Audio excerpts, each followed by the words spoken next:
세상에서 가장 힘든 일이 있다면 그것은 분명 용서가 될 것입니다. 용서가 힘든 이유는 여러 가지가 있겠지만 가장 용서가 안 되고 힘든 이유는 바로 내 자신을 포기해야 하기 때문입니다. 예를 들면 나에게 치욕적인 모욕을 준 사람을 용서하기 위해서는 나의 상처받은 자존심을 포기해야 합니다. 그래야지 용서를 할 수 있습니다. 또 나에게 막대한 물질적 피해를 준 사람을 용서하기 위해서는 그 사람이 나에게 끼친 손해를, 즉 물질적 손해를 포기해야 합니다.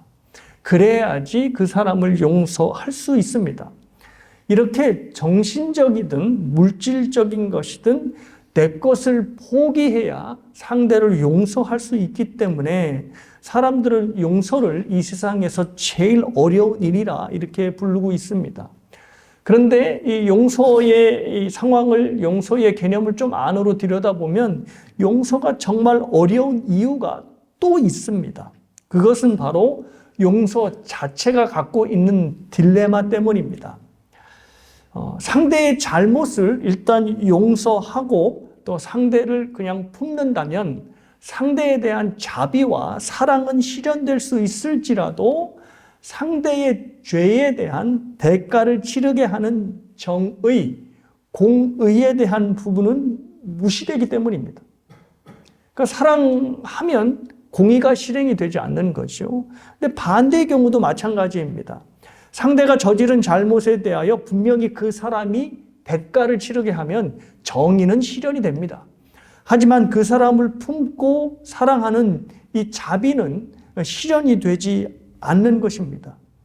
용서하지 않고 그 사람으로 대가를 치르게 하면 사랑을 이룰 수 없고, 또 용서하여 잘못을 덮어주면 그 사람의 죄의 대가를 치르게 하는 공의가 실현이 되지 않는 것입니다. 그래서 용서를 반대하는 사람들은 이런 말을 합니다. 피해자의 용서가 가해자의 책임을 회피하게 만드니 그것은 용서는 바람직하지 않다라고 하는 주장을 하는 것입니다. 2018년에 9월에 달라스에서 굉장히 황당한 사건이 하나 일어났습니다. 앰버 가이거라고 하는 경관이 퇴근해서 집에 딱 들어섰는데, 아니 웬 낯선 흑인 남자가, 저 사진에서 보이는 흑인 남자가 소파에 앉아서 TV를 보는 겁니다. 그래서 이 놀란 경관이 총을 빼들어서 바로 쏴서 그 사람을 사살하는 사건이 일어났습니다. 그런데 기가 막히고 황당한 것은 이 경관이 들어간 집이 자신의 집이 아니라는 겁니다. 자신의 집이 아니라 위층 집을 착각하여 들어갔고, 그래서 이 경관이 총으로 쏴서 살해한 사람은 위층 사람인 보톰 진이라고 하는 사람이었습니다. 그러니까 이 사람은 자기 집에서 편안히 TV를 보고 있는데 난데없이 경관이 들어와서 총을 쏴서 이 사람을 죽이고 만 것입니다. 이 일로 인하여서 이 앰버라고 하는 경관은 10년형을 선고받는데요. 이 선고받은 다음에 이 피해자의 동생이 공개적으로 이 경관을 저 자리에서 용서하겠다라고 선언을 하였고, 사진에서 보는 바와 같이 저 경관을 포옹하여 주었습니다. 이 모습은 전국에 생중계되었는데요. 우리가 보기에는 상당히 아름다운 모습 같은데 이걸 본 전 미국민의 의견이 반으로 갈리게 되었습니다. 어떤 사람은 동생의 용서가 참으로 많은 사람들에게 영감과 용기와 감동을 주었다라고 칭찬하는 반면에, 어떤 사람들은 흑인이 백인을 그렇게 쉽게 용서하면 결국 백인의 기득권만 공고해진다는 비판을 하였습니다. 흑인의 비참한 죽음을 신파로 둔갑시키는 것은 정의가 아니다 라고 하는 원색적인 비난까지 써가면서 말입니다. 자, 이렇게 용서에 대해 엇갈린 반응을 보이는 것은 용서가 가지고 있는 사랑과 공의의 긴장 관계 때문입니다. 용서를 하자니 공의가 문제가 되는 것이고요. 용서하지 않자니 그 사람을 덮어주고 품어주는 사랑이 문제가 되는 것입니다. 이것이 바로 앞에서 말씀드린 용서가 가진 딜레마의 문제이고요. 그리고 또한 오늘 본문의 배경이 되는 문제입니다. 예수님 앞에 이렇게 한 여인이 붙잡혀서 왔습니다. 조금이라도 용서할 가치가 없는 간음한 여인을 현장에서 붙들어 가지고 온 것입니다. 특별히 이 명예를 중시하는 당시 유대 사회에서는 이 간음을 굉장히 혹독하게 다뤘습니다. 간음한 사람은 공개 처형을 해도 된다라고 하는 것을 법으로 공공연히 정할 만큼 사정없이 다룬 것이죠. 그런데 굳이 명예를 언급하지 않더라도 간음은 가정을 깨고 또 배우자에게 돌이킬 수 없는 상처를 주는 것이기에 마땅한 중벌로 다스리는 것이 맞습니다. 예수님도 하나님께서 짝지어 주신 이 부부를 나누지 못한다라고 말씀하시면서 단 한 가지의 예외를 뒀는데 그 예외가 바로 간음입니다. 그러니까 간음하면 그 부부가 갈라져도 된다는 것을 성자 하나님께서도 말씀하신 것입니다. 그래서 성경은 전체에서 간음을 매우 중벌로 다스리고 있습니다. 자, 그런데 간음한 당사자들 모두 성경에서는 이렇게 사형을 처하라고 되어 있습니다. 오늘은 여인만 이게 나타나는데요. 남자와 여자가 모두 죽임을 당하는 것, 사형을 당하는 것이 바로 성경이 얘기하는 간음을 다스리는 법이었습니다. 자, 이렇게 엄하게 간음을 다스리고 있는 유대 사회에서 한 여인이 간음죄로 예수님 앞에 잡혀오게 된 것입니다.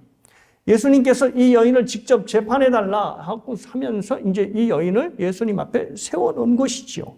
자, 그런데 오늘 본문을 보니까 그 의도가 순수하지 않습니다. 왜냐하면 6절을 보니까 이 사건이 그냥 순수하게 예수님의 지혜를 통하여 재판하려고 하는 사건이 아니라 이 재판을 통하여 예수님을 함정에 빠뜨리고 다시 말해서 시험에 빠뜨리고자 하는 계략에서 나왔기 때문입니다. 그래서 본문 6절이 그렇게 지적을 하는 것입니다. 오늘 본문의 사건은 초막절 마지막 절에 예수님께서 사람들에게 누구든지 목마르거든 내게서 와서 마셔라 라고 한 말씀 뒤에 배치되어 있다는 것을 좀 주목해서 보셔야 합니다. 당시 예수님은 지난주에 말씀드렸다시피 많은 사람에게 이미 알려져 있었고 이로 인하여서 유대 지도자들은 상당히 신경을 쓰고 긴장했습니다. 예수님의 인기가 너무 크다 보니까 예수님의 인기가 올라갈수록 예수님의 일거수일투족에 관심을 갖기 시작한 것입니다. 그리고 유대인 지도자 입장에서는 저거 빨리 예수를 제거해야 되는데 라고 하는 생각을 했던 것이죠.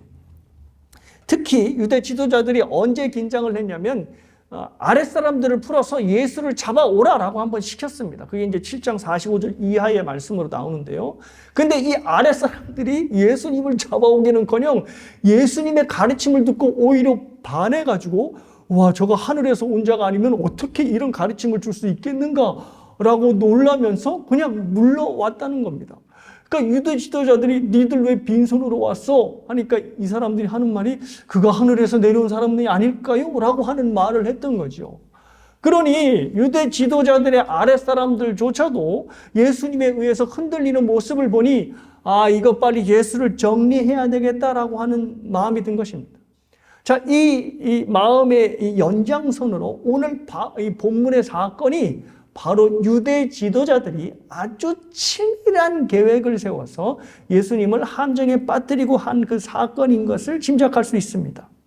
그래서 오늘 본문을 보면 이 사건을 꼼꼼히 좀 들여다보면 이것이 기획된 함정이구나 라고 하는 것을 알 수 있는 요소들이 몇 가지가 등장을 합니다.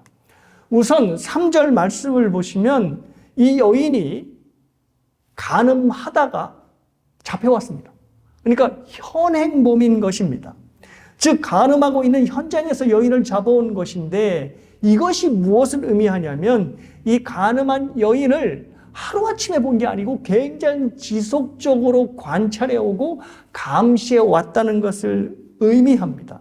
당시 말씀드린 대로 결혼한 자나 정혼한 자나 간음을 하면 공개적으로 사형을 당하게끔 그렇게 법으로 정했었고 그것을 전부 다 알고 있었습니다. 근데 이 여자가 간음을 하니 어떻게 해요? 자기의 이런 간음의 현장을 들키지 않기 위해서, 그리고 자신의 이 간음을 들키지 않기 위해서 얼마나 노력을 했겠습니까? 꽁꽁 비밀을 지켜왔으면서 신경을 썼겠지요. 그런데 이 여인이 간음을 하고 있다라고 하는 소문 때문에 잡혀온 것이 아니라 간음을 하는 현장에서 잡혀온 것입니다. 그러니까 딱 기다리고 있다가 간음을 하는 현장을 딱 덮쳐서 이 사람을 데리고 온 것입니다. 그러니 오랫동안 이 여인을 주목했을 것이고 이 여인을 감시했을 것이 분명합니다. 그리고 때가 되자 현장을 덮어서 이 여자로 예수를 함정에 빠뜨리자라고 데려온 것입니다. 그러니까 우발적 사건을 통해서 예수님 앞에 이 여인을 데려온 것이 아니라 꼼꼼하게 기획해서 이 여인을 예수님 앞에 세웠다라는 것을 충분히 짐작할 수 있습니다. 또 하나 생각해 볼 것은 재판을 하면, 그죠? 누가 와야 되죠? 여자뿐만 아니라 남자도 와야 되죠. 왜냐하면 아까 분명히 두 사람이 함께 사형에 처해야 되잖아요. 그러니 재판을 두 사람이 받아야 되는데 오늘 본문에서는 누구만 나옵니까? 바로 간음한 여인만 나오는 겁니다. 그러니까 남자는 벌써 뒤로 빼돌린 것입니다. 그리고 또 하나 이상한 것은 재판을 받으려면 재판의 절차를 밟아야 됩니다. 사내들인 공무에 가서 재판을 하고 조사를 하여서 이 여자가 진짜 간음한 여인인지, 그리고 남자도 다시 잡아들이는 이런 절차를 밟아야 하는 것입니다. 그것도 이 여인을 데려온 것은 이 재판의 조사 과정과 절차를 잘 알고 있는 서기관과 바리새인들이었습니다. 그런데 이 모든 재판의 과정을 무시하고 현행범을 잡아다가 재판 없이 바로 예수님 앞에 딱 세우고 이 여자 재판하시오, 이렇게 얘기를 한 것입니다. 그러니 이 모든 상황을 종합해 보면 이 여인은 이 사건은 그 여인을 현명하게 재판하고자 한 게 목적이 있는 것이 아니라 이 재판을 통하여 예수님을 함정에 빠뜨리고자 하는 것이 주 목적임을 알아챌 수 있습니다. 자, 그렇다면 이런 의문이 하나 떠오르지요. 도대체 간음한 여인을 재판하는 것이 왜 예수님을 함정에 빠뜨리는 것이고 왜 예수님을 시험하는 것이지? 라는 생각이 들 수 있을 겁니다. 자, 이 사건이 바로 제가 서두에서 말씀드린 용서의 딜레마와 어느 정도 연결이 되어 있습니다. 자, 설명을 하자면 이렇습니다. 예수님께서는 마태복음에 의하면 죄인과 세리들의 친구, 세리는 죄인의 최고 우두머리격인 대명사였으니까요. 예수님은 죄인들의 친구다라고 하는 별칭을 갖고 있었습니다. 그러니까 당시 서기관과 바리새인들은 죄인이라면 아주 치를 떨고 근처에 가지도 않았거든요. 근데 예수님은 바리새인과 서기관들과 달리 그 유대 지도자들과는 달리 죄인들과 함께 어울리며 각별한 사이로 지냈었습니다. 그러니까 유대 지도자들과는 확실히 다른 면이 있는 거죠. 그러니 예수님의 허물 없는 모습, 예수님이 격이 없는 그 모습을 보면서 많은 사람들이 예수님을 좋아했을 것입니다. 심지어 창기들까지도 스스럼 없이 대하시고 그들과 식탁에 마주하시는 예수님을 보면서 예수님한테 그전에 지도자들에게 볼 수 없었던 굉장히 좀 프레시한 모습, 신선한 모습을 발견했을 것입니다. 그러니 예수님에 대한 은혜가, 예수님에 대한 소문이, 또 예수님에 대한 어떤 이 감사와 예수님에 대한 인기가 점점점 하늘을 찌르게 되는 것이죠. 그래서 유대 지도자들이 좀 진작에 예수님을 제거하고 싶어도 워낙 군중들이 예수님을 좋아하다 보니 예수님을 섣불리 건들지 못했던 것입니다. 자, 그런데 이 예수님의 인기를, 예수님의 지지층을 한 방에 날려버릴 수 있는 기회가 생겼습니다. 그것이 바로 간음한 여인을 재판하는 것입니다. 예수님이 모세 율법대로 이 여인을 재판하면, 다시 말해서 어떻게 해요? 돌로 쳐 죽이는 어떤 이 결론을 딱 내려버리면 예수님도 어떻게 되는 거죠? 서기관과 바리새인들처럼 모세 율법 앞에는 눈물도 피도 없는 냉혈알이 되고 마는 것입니다. 그러면 어떻게 될까요? 예수님을 따르는 지지층들, 예수님의 인기가 확 하고 사라지게 되는 것입니다. 또 하나 예수님을 함정에 빠뜨리는 것이 하나 있었습니다. 그것은 유대인들은 자기네들이 사형을 선고할 권한이 없었습니다. 당시에는 로마가 이스라엘을 지배하고 있었고 또 이스라엘에게 상당한 자치권을 허락을 하고 있었습니다. 그런데 뭔가 하나는 예외를 뒀냐면 그들이 그들의 법으로 사형을 내려서 사형을 집행하지 못하게끔 로마가 막았습니다. 그래서 어떤 사형수가 생기면 반드시 로마의 법정에서 사형 선고를 받고 로마의 군인들에 의해 사형이 되도록 하였습니다. 그래서 예수님도 사내들인 공무에서 죽은 것이 아니고 빌라도의 법정으로 넘겨서 빌라도가 사형을 선고하여 결국 로마법에 의해 십자가에 달려 죽게 되신 것입니다. 자, 그런데 예수님이 그 여인에게 모세 율법대로 죽여라고 한다면 뭐에 대항하게 되는 거죠? 바로 로마에 대항을 하게 되는 겁니다. 로마가 정해놓은 법에 반항을 하여 반역을 하게 되는 것이니 예수님이 함정에 빠지고 낙인자로 반역자로 찍히게 되는 것입니다. 자, 그런데 그러면 반대로 용서하시면 되잖아요. 근데 반대가 돼도 문제입니다. 예수님을 용서하시겠다 선언을 하면 뭐를 어기게 되는 거죠? 율법에서 가늠한 자를 사형하도록 하는 모세 율법을 정면으로 위배하는 것입니다. 예수님이 지금 가늠한 여인 앞에 두고 있는데요. 예수님께서 좀 전까지 뭘 하셨냐면 사람들에게 성전에서 말씀을 가르치셨다고 되어 있습니다. 근데 그 구약에서의 말씀은 대부분 율법이니까 분명히 율법을 가르치셨을 것 같습니다.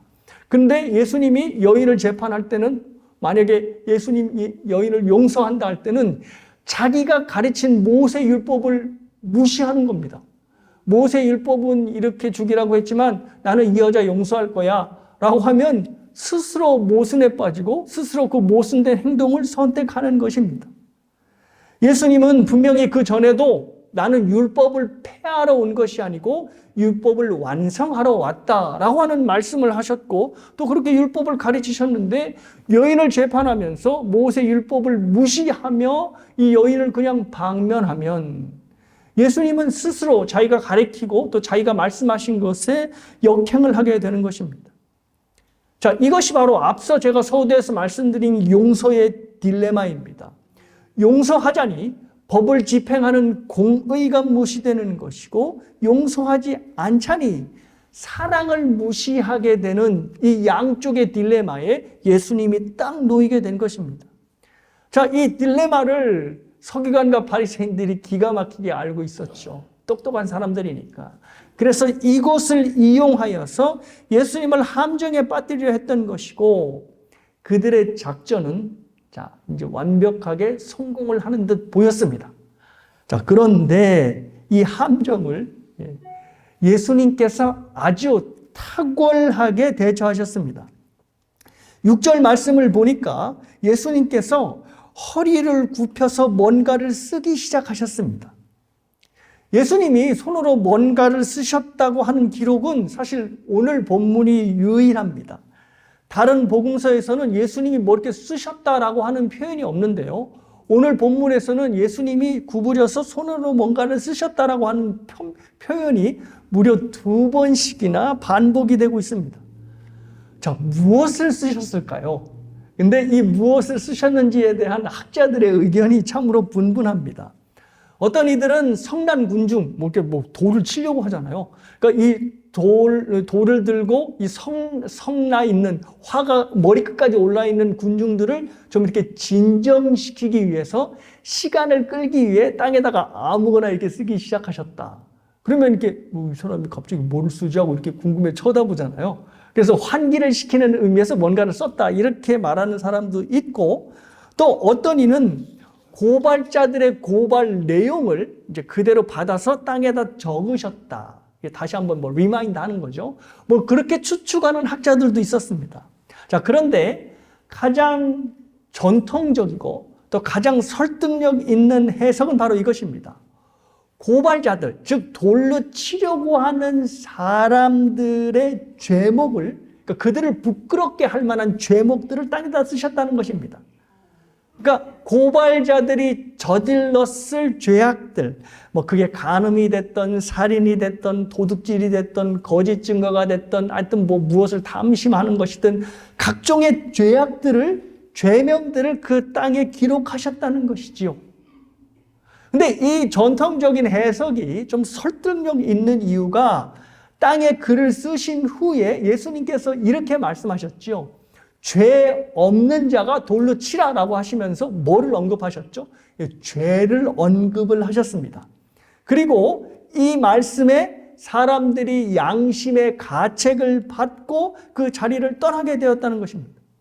그러니까 정말로 뭐 어떤 내용인지는 모르겠지만 그 내용을 보고 또 예수님이 하시는 말씀을 듣고 그들이 부끄러워졌고, 그러니까 고발자들이 부끄러워졌고 고발자들의 양심이 찔림을 받아서 떠날 만큼 예수님이 땅에 쓰신 내용이 충분하였다는 것입니다. 그러니 여인의 죄에 집중하던 이 고발자들의 시선이 자기 자신에게로 돌이키게 하는 일을 예수님께서 하신 것이고, 그로 인하여서 이 고발자들이 자신의 죄를 보고 양심에 찔려 다 돌아간 것입니다. 그래서 예수님은 그들의 수치를 들춰내시면서 너희 중에 죄 없는 자가 돌로 치라고 하는 말씀을 하신 것입니다. 예수님의 말씀에 죄악의 찔림에 고발을 당하자 그들이 비로소 들던 돌을 땅에 내려놓고 자리를 떠나게 된 것입니다. 자, 여기서 우리는 용서에 대해 매우 중요한 지혜 하나를 얻을 수 있게 됩니다. 그것은 바로 용서는 상대에 대한 우월감을 내려놓을 때 시작할 수 있게 된다는 것입니다. 우리가 용서를 시작하지 못하는 이유는 바로 이겁니다. 내가 적어도 그 사람보다는 낫다. 내가 적어도 이 부분에서는 그 사람보다 훌륭해. 그러니 그 사람이 갖고 있지 않는 것을 내가 갖고 있으니 그 사람이 용서가 안 되는 것입니다. 내가 그보다 도덕적으로 영적으로 우월하다는 생각에 그의 모난 부분을 전혀 용서를 못하는 것입니다. 이 우월감이 깨져야, 다시 말해서 나도 그와 똑같은 죄인이다 라고 하는 이 생각을 하게 돼야 비로소 그를 비판하려고 하는 돌을 내려놓게 되는 것입니다. 우리가 교회 다니면서 참으로 익숙하게 듣는 사실이 있는데 또 그 사실을 너무 또 잘 잊고 마는 사실이 하나 있습니다. 그것은 바로 내가 죄인이다 라고 하는 사실입니다. 사실 저와 여러분이 교회를 다니시면서 참 내가 죄인이다 라고 하는 말을 얼마나 많이 듣습니까? 뭐 강단으로부터도 듣고 성경의 말씀으로, 하나님의 말씀으로도 듣고 하여서 정말 귀에 못이 박힐 만큼 나는 죄인이다 라는 말을 너무 자주 듣습니다. 그런데 너무 자주 들어서 그런지 아이러니하게도 내가 죄인이라는 것을 또 가장 쉽게 잊어버리고 마는 겁니다. 특별히 관계에 문제가 생겼을 때 내가 죄인이라는 사실, 나도 그와 다를 바가 없다는 것을 완전히 잊어버리게 됩니다. 어느 교회에서 다니는 곳곳마다 문제를 일으키는 집사님 한 분이 계셨다 합니다. 그래서 그 집사님만 나타나면 모두들 저리가 하고 피해 다니기에 급급한 정말 깊이 일호의 대상의 사람이었다고 합니다. 모두가 그런데 그 집사님을 피해 다닐 때 유독 어떤 한 권사님만이 그를 스스럼 없이 대하고 그 모난 행동들을 다 받아주는 겁니다. 그래서 어떤 집사님이 와, 저 권사님은 참 대단하다. 어떻게 저 사람 성격, 저 사람의 행동, 말을 그대로 다 받아들일 수 있지? 라고 궁금증을 갖게 됐고 언젠가 한번 물어봐야지 라고 생각을 했다지요. 그래서 이제 그 권사님과 단둘이 있을 때 물어봤답니다. 권사님은 그 집사님이 미우실 데가 없으세요? 어떻게 그 집사님 모난 부분을 다 받아주세요? 라고 이야기를 했다지요.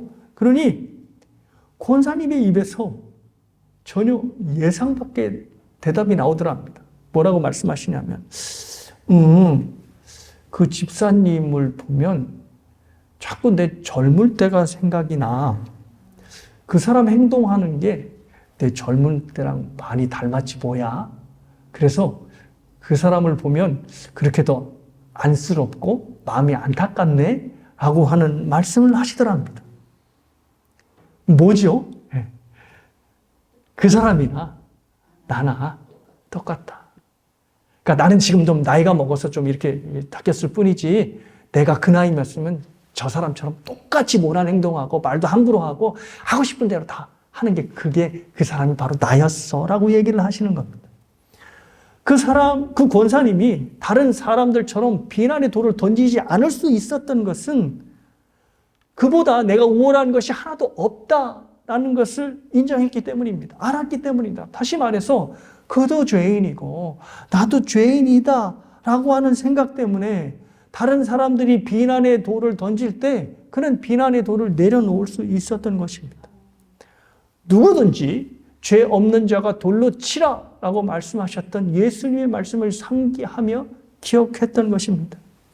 사랑하는 여러분, 그래서 저와 여러분에게 매우 중요한 것이 하나 있습니다. 그것은 바로 저와 여러분 자신을 하나님의 말씀 앞에 세우는 것입니다. 야고보서에서 하나님의 말씀을 뭐라고 말씀하셨냐면 자기 자신을 비추는 거울이라고 말씀을 하였습니다. 그래서 저 그림에 보다시피 하나님의 말씀이 나를 비추는 거울이 되는 거예요. 그래서 내가 이렇게 더럽고 꾀죄죄하고 추한 모습들이 저 거울들을 통해서 고스란히 나타나는 것이죠. 자, 말씀을 읽고 말씀 앞에 자기 자신을 비추어 봐야 나의 죄가 보이고 나의 허물이 보이고 나의 더러움이 보이는 것입니다. 거울을 보고 더러움을 본 사람이 가만히 있는 사람 없죠. 왜 이렇게 내가 때가 예쁘게 꼈지? 뭐 이런 사람 없지 않습니까? 때를 닦지요. 지우지 않습니까? 하나님의 말씀을 보고 자신의 허물과 더러움을 발견한 사람은 어떻게 할까요? 자신의 더러움을 닦고 닦기 전에 자신이 하나님 앞에 지독한 죄인이라는 것을 절감하게 되는 것이죠. 그래서 나와 똑같이 죄인인 그를 용서할 수 있는 이 여유와 아량이 비로소 생겨나는 것입니다. 그래서 힘들고 괴롭더라도 사랑하는 여러분, 하나님의 말씀 앞에 우리 자신을 세우는 연습을 자주 하셔야 됩니다. 괴로울 겁니다. 왜냐하면 예수님이 말씀하실 때 이들이 왜 떠나게 됐죠? 양심에 찔린 바 됐잖아요.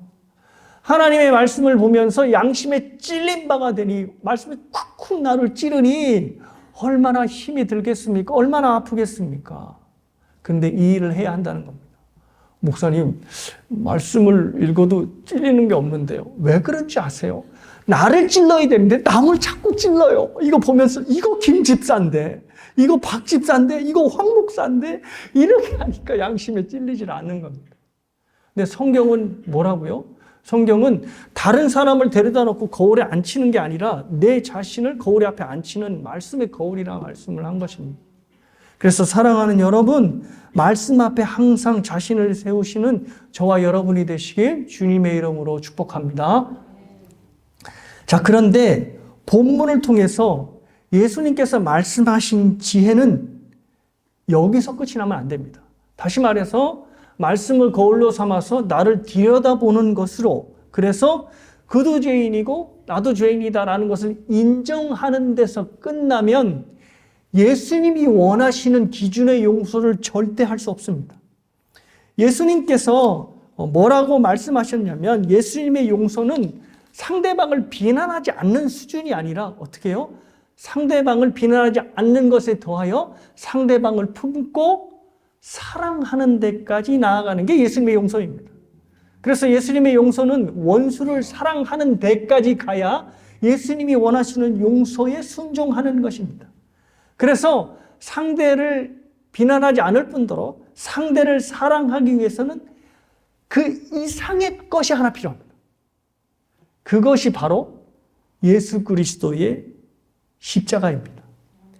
예수 그리스도의 십자가만이 상대를 비난하지 않는 것을 넘어서서 그 사람을 품고 사랑하는 데까지 나아가게 할 수 있습니다. 자, 이제 설명이 좀 필요하죠. 설명을 하겠습니다. 자, 모든 사람들이 물러가고 이제 그 여인이 예수님 앞에 홀로 딱 서 있게 되었습니다. 그러자 예수님께서 그 여인과 짤막한 대화를 시작을 하십니다. 10절과 11절의 말씀입니다. 예수께서 일어나사 여자 외에 아무도 없는 것을 보시고 이르시되 여자여 너를 고발하던 그들이 어디 있느냐. 너를 정죄한 자가 없느냐? 대답하되 주여 없나이다. 예수께서 이르시되 나도 너를 정죄하지 아니하노니 가서 다시는 죄를 범하지 말라 하시니라. 죄 없는 자가 돌로 치라라고 하는 말씀을 듣고 사람들이 하나 둘씩 떠나가고 이제 여인만이 홀로 예수님 앞에 남게 되었습니다. 그때 예수님은 그 여인을 정죄할 사람이 아무도 없다는 것을 고개를 들어서 이제 확인을 시켜 주신 것이죠. 자, 그런데 위기가 끝난 것 같지요. 근데 그렇지 않습니다. 여인의 위기는 아직 하나 남았습니다. 왜냐하면 그녀 앞에 서 계신 예수님 때문입니다. 예수님이 어떤 분이십니까? 바로 하나님의 아들 예수 그리스도이십니다.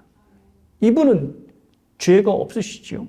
그러니 그 현장에서 그 여인을 돌로 칠 수 있는 유일한 분이었습니다. 다른 사람들이 다 들던 돌을 내려놓고 돌아가도 예수님께서 아까 지금 죄 없는 자가 돌로 치라 하셨잖아요. 그러면 죄 없는 자가 그 사람 정말 돌로 치면 됩니다. 누가요? 예수님께서 그 돌을 들고 그 여인을 치면 됩니다. 그래서 모세 율법을 집행할 수 있는 유일한 예수님께서 그대로 법을 집행하면 되는 것입니다. 그런데 우리가 읽은 대로 예수님은 그렇게 하지 않으셨습니다. 그녀에게 죄를 짓지 말라라고 하는 말씀만 하시고 그녀를 그냥 돌려보내신 것입니다. 좀 찝찝하지 않으십니까? 예수님께서 여전히 이 용서의 딜레마 안에 빠져 계신 것 같습니다. 사랑을 위해 공의를 희생시킨 것처럼 보이는 것입니다. 그녀를 살리기 위해서 율법을 무시하고 그녀의 죄를 야야 그냥 내가 못 본 걸로 해줄게 라고 그냥 덮어버리는 것으로 보이는 겁니다.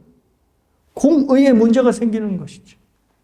자, 그런데 사랑하는 여러분, 여기서 하나 아셔야 될 게 있습니다. 그것은 죄는 그냥 덮는다고, 아무리 예수님이라 하더라도 그 죄는 그냥 덮는다고 덮어지는 것이 아닙니다.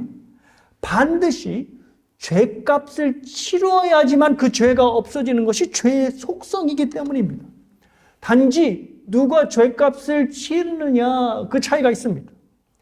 가해자가 직접 자신의 죄값을 지불하든지 아니면은 가해자의 죄를 그냥 피해자가 떠안아서, 그게 바로 용서라는 거죠. 떠안아서 그 대가를 피해자가 지불하는 건 이 두 가지 방법밖에 없습니다. 그러니 어떻게든 가해자가 죄값을 지불하든 피해자가 죄값을 지불하든 그 죄값이 지불돼야 끝나는 것입니다.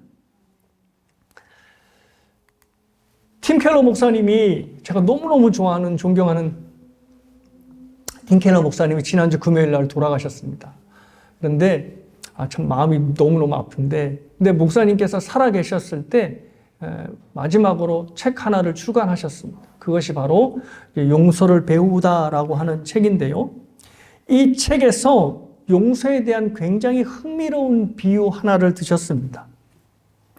어떤 사람이 집에서 파티를 하는데 손님이 좀 이렇게 덜렁거리는 손님이었나 보죠. 그 집에서 너무너무 비싼, 저 화면에서 보이는 저런 것 같은 램프를 깨뜨리는 사고를 내었습니다. 자, 이 사고를 수습하는 방법은 두 가지입니다. 그 램프를 깨뜨린 손님이 저 비싼 램프 가격을 직접 지불하는 것입니다. 자기가 사고를 쳤으니 자기가 그 사고에 대한 대가를 지불하는 것이죠. 그래서 저게 몇만 불이 됐던 몇십만 불이 됐던 그 램프를 깬 손님이 그 가격을 치고 사고의 책임을 지르게 하는 것입니다. 자, 그런데 또 다른 방법이 하나가 더 있습니다. 그것은 집 주인이 손님에게 괜찮습니다. 너무 개의치 마십시오. 라고 하는 겁니다. 즉, 저 손님이 치러야 할 비싼 램프의 가격을 누가요? 이 집주인이 그대로 떠안는 것입니다. 스스로 손해를 감수하는 것이죠. 그렇다고 해서 저 램프의 가격이 없어지게 되는 겁니까? 램프 깨진 사건이 없어지는 겁니까? 아닙니다. 램프가 깨진 그 손해는 그대로 있는 겁니다. 단지 그것을 누가 가져갔을 뿐이에요? 그 집주인이 가져갔을 뿐입니다. 이게 바로 죄의 속성이라는 거죠. 죄값은 바로 가해자가 지불하든 피해자가 지불하든 누구든 지불해야 저 램프의 가격처럼 없어진다는 겁니다. 자, 그러면 이 비유를 오늘 본문에 간음한 여인의 사건에 그대로 대입해 보겠습니다. 유일하게 정죄할 수 있는 예수님이 그녀를 정죄하지 않았다고 해서 그녀의 죄가 없어지는 것이 아닙니다. 그녀의 간음죄는 반드시 거기에 합당한 그 죄에 대한 대가를 치러야지만 없어지는 것입니다. 그래서 사도 바울이 그 유명한 말씀을 했죠. 죄의 삭승보다 사망이다. 반드시 죄는 하나님 앞에서 죽음으로 그 삭슬 치러야 그 죄가 없어진다라는 말씀을 하신 겁니다. 분명히 그 간음죄를 저지른 간음죄도 마찬가지입니다. 그녀의 죄값이 지불이 돼야 더 이상 죄가 그녀를 추격하고 그녀를 사망으로 끌어내지 못하는 것입니다. 그래서 예수님은 어떻게 하셨을까요? 예수님은 그 자리에서 그녀를 정죄하는 대신 자기 자신을 그 여인을 대신하여 십자가에서 정죄하셨습니다. 그녀가 지은 죄로 받아야 할 하나님의 심판, 하나님의 진노, 하나님의 형벌을 예수님께서 온전히 십자가에서 감당하시며 치러내신 것입니다. 때문에 예수님께서 죄 없는 자가 돌로 쳐라라고 얘기하신 후에 내가 너를 정죄하지 않는다라고 말씀하신 이것은 하나님의 공의를 무시하고 모세 율법을 깔아 뭉갠 말이 아니라 이 여인이 받아야 할 죄에 대한 대가를 십자가의 사건으로 미루신 것 뿐이라는 말입니다. 그녀가 지금 당장 치러야 할 모든 죄의 대가를 그녀 대신 후에 일어나게 될 십자가의 사건으로 대가를 치르신 것입니다. 영원 전부터 계속되어 왔던 아버지와 아들의 관계를 끊겨지면서까지도 그 여인에 대한 모든 죄를 예수님께서 십자가에서 해결하신 것입니다. 용서의 딜레마, 즉 사랑과 공의의 긴장 관계를 예수님께서 십자가로 해결하신 것입니다. 사랑하는 여러분, 이것이 바로 이 여인이 예수님께 정죄를 받지 않은 이유입니다. 그리고 저와 여러분이 하나님께 정죄를 받지 않은 이유입니다. 저와 여러분의 죄도 죄값을 치르지 않고는 죄가 없어지지 않는다는 것 기억하셔야 됩니다. 사도 바울이 말씀하셨듯이 모든 죄악은 생명으로 갚아야지만 그 죄가 해결된다는 것을 기억하셔야 됩니다. 그럼에도 불구하고 저와 여러분이 의인으로 칭함을 받고 여전히 하나님의 자녀로 살아갈 수 있게 되는 것은 바로 예수님께서 저와 여러분의 모든 죄악, 과거의 죄악, 현재의 죄악, 그리고 미래 앞으로 내가 지을 죄악까지도 예수님께서 십자가의 그 대가를 다 치러내셨기 때문입니다. 그리고 예수님께서 이 땅에서 이루신 온전한 의를 우리에게 주셨기 때문입니다. 그래서 우리가 감히 의인이라 칭함을 받고 더 나아가 하나님의 아들과 딸이라고 하는 황송한 칭호를 받으며 살게 되었다는 것입니다. 이것을 아는 자만이 다시는 하나님 앞에 죄를 지을 수 않을 수 있습니다. 자, 여러분, 죄를 짓지 않게 된다와 죄를 지을 수 않게 된다는 다른 겁니다. 목사님, 죄를 짓지 않게 되는데 저는 항상 이렇게 죄를 짓나요? 그렇죠. 근데 지금 제가 뭐라고 얘기하냐면 그 십자가를 믿어야지만 죄를 짓지 않을 수 있다는 거죠. 그게 뭐냐면 죄를 지을 수 있는 가능성이 여전히 내포되어 있습니다. 하지만 예전에는 죄를 그냥 지을 수밖에 없는 존재죠. 근데 지금은 어떤 존재가 됐냐면 죄를 안 지을 수도 있는 존재가 됩니다. 존재가 된 것입니다. 내 안에 계신 성령께서 죄에 대해서 계속 자각하게 하시고 죄와 싸우게 하시고 때로는 넘어지더라도 죄를 억제케 하시고 아주 가끔 가다 죄와 싸워 이길 수 있는 찬스도 주시고 또 그렇게 살게 만드시기 때문입니다. 그래서 예수 그리스도의 은혜를 아는 자는 죄를 짓지 않을 수 있는 사람이 된 것입니다. 그래서 예수님은 그 여인에게 정죄하지 않는다 말을 먼저 하시고 그 다음으로 뭐라고 말씀하셨냐면 다시는 범죄치 말라라고 하는 말씀을 하신 겁니다. 이 예수 그리스도의 십자가의 은혜를 기억하는 이 여인이 어떻게 다시 다른 남자를 찾으러 돌아다니면서 간음을 할 수 있겠습니까? 못하지요.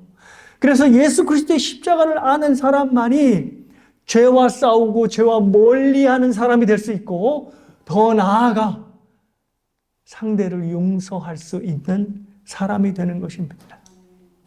용서는 참으로 세상에서 힘든 일이지만 주님의 은혜는 우리보다 더 강하고 위대합니다. 그래서 예수 그리스도의 십자가를 믿는 사람은 상대방을 비난하지 않는 것뿐만 아니라 그를 품고 그를 사랑하는 데까지 나아가게 되는 것입니다. 사랑하는 여러분, 그래서 예수 그리스도의 피를 그냥 피라고 하지 않고 보혈이라고 부르는 겁니다. 보배로운 피지요. 왜냐하면 우리를 변화시킬 수 있는 능력이 있기에 보배로운 피가 되는 것입니다.